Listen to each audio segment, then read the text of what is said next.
Okay, you've probably been hearing a lot about overstriding, or the recommendation that you should not work to increase your stride length.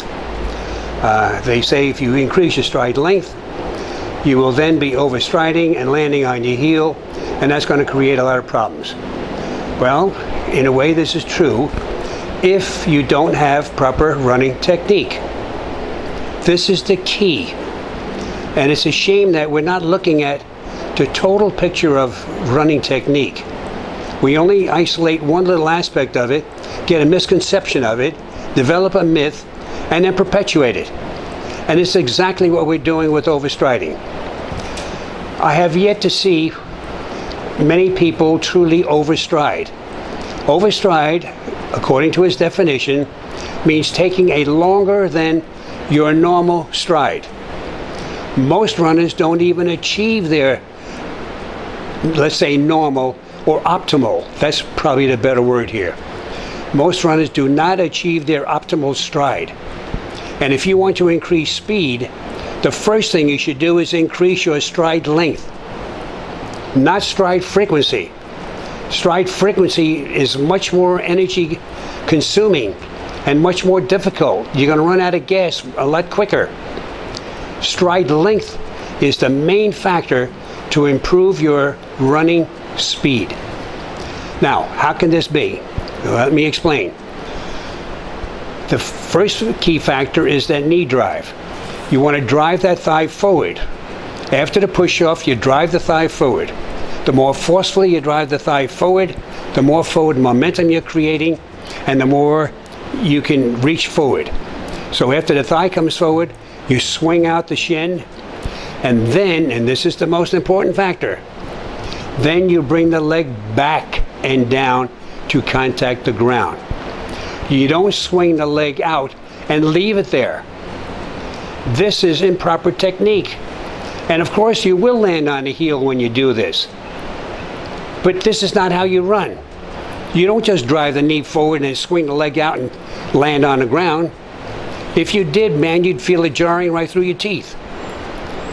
So why do that? You have to bring the leg back and down, the paw back. This is what we see lacking all the time. Runners do not bring the leg back to, in essence, affect a good, safe landing.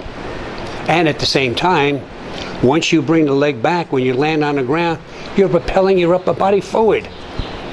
This is where you're getting more speed.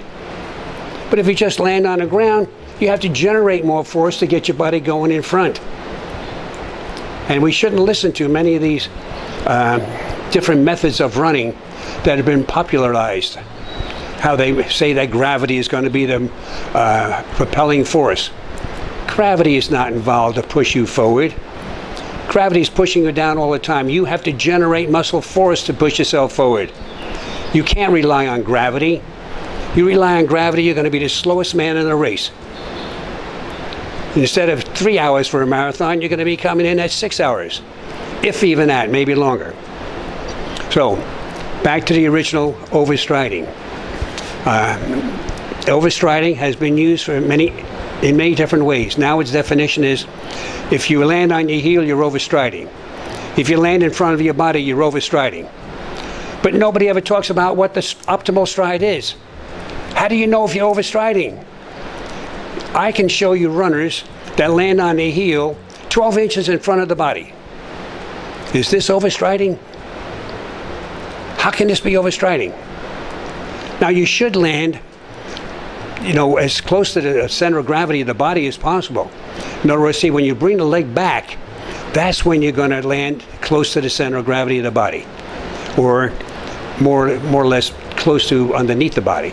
But all long distance runners land somewhat in front. Only a sprinter can land underneath the body. Why?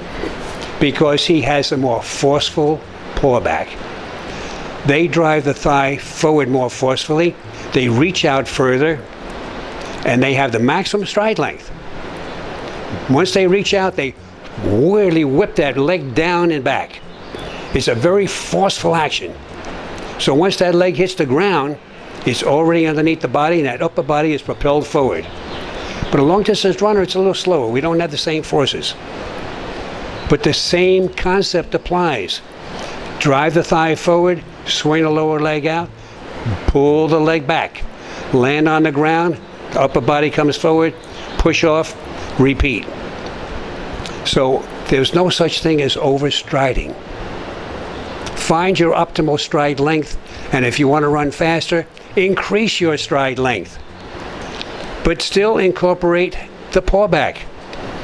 In this way, you'll be able to do both. You'll run faster with a longer stride length. It's a heck of a lot simpler and easier than trying to just run faster. Or don't listen to the recommendation to increase your stride frequency. Run faster, take short, choppy steps.